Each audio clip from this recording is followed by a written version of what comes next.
Hello, this is Tom here, and I'd like to introduce to you Tricks2Co. It's a company that allows for artists to live in high-income areas without having to pay high-income prices.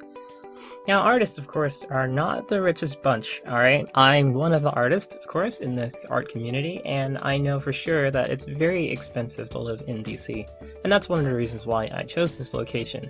Not to mention, it's a very nice location, and it's actually a fraction of the cost of what houses are going for in the exact same neighborhood.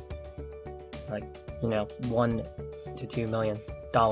So, in order to pay for this, we are going to need some help, and that's the reason why I created this Kickstarter. The Kickstarter is actually in place to help us with the down payment for the $2.5 million that the seller is asking for. I'm also looking at government grants and other forms to try to get the payment down just a little bit so we won't be paying for it forever.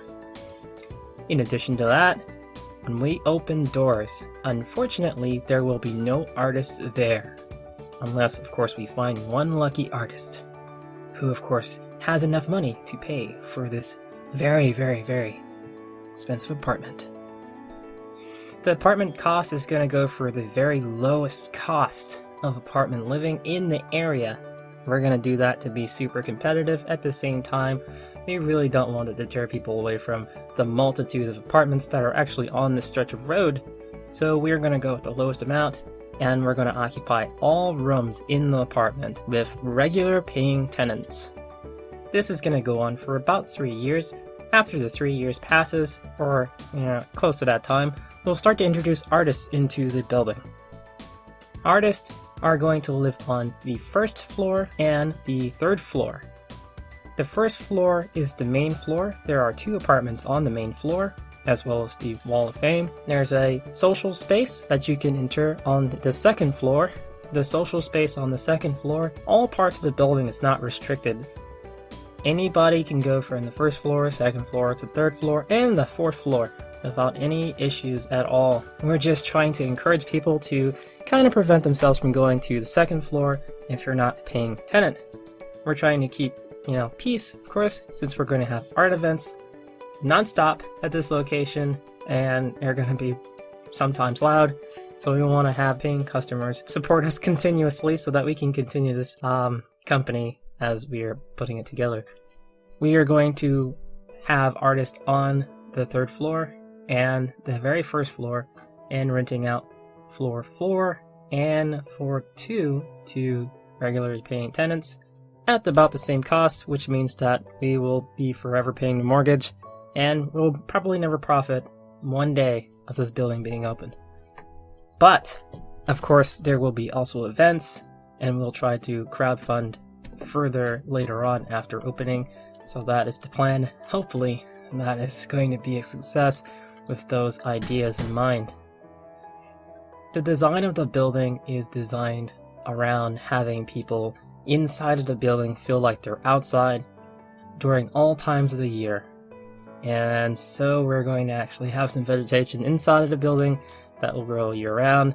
It'll be a very interesting sight to see snow outside of the building, as it feels like it's springtime on the inside.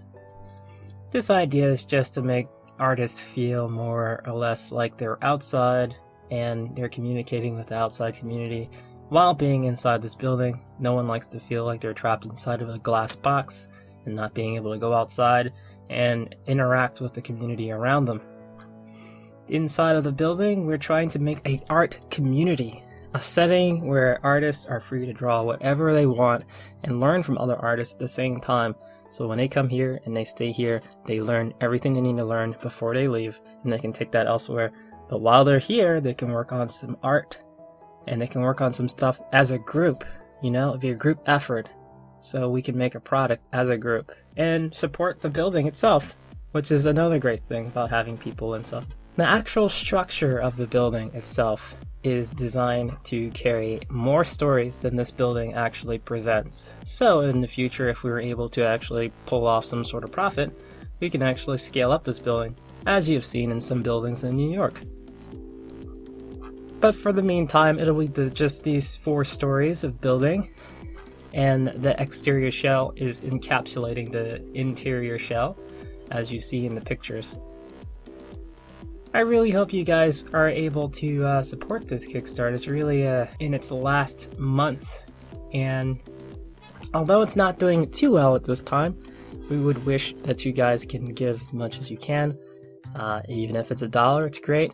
If you cannot give anything at all, please, we have a link in the description below that you can post on any of your social medias. And that help right there is more than enough help if you can't give anything financially. Any help at all would be great at this point. If you're an artist and you're interested in joining and living inside this building in the future, please leave that information in the comment section below. I'd love to hear about it. We are actually going to be recruiting people as soon as we're able to obtain the building within the building. So that building that's already standing, that's when we're going to start recruiting. If we're not able to construct the outer shell and the foundation for this building, we have an alternate plan. So keep that in mind. We don't have a mock-up of that alternate plan just yet. However, that alternate plan will probably be just the building being stripped down to its bare brick and repainted and, of course, remodeled on the inside. And we'll keep the nice, wonderful glass shell for a little bit later on. Nonetheless, getting the building is the most important part of this whole process.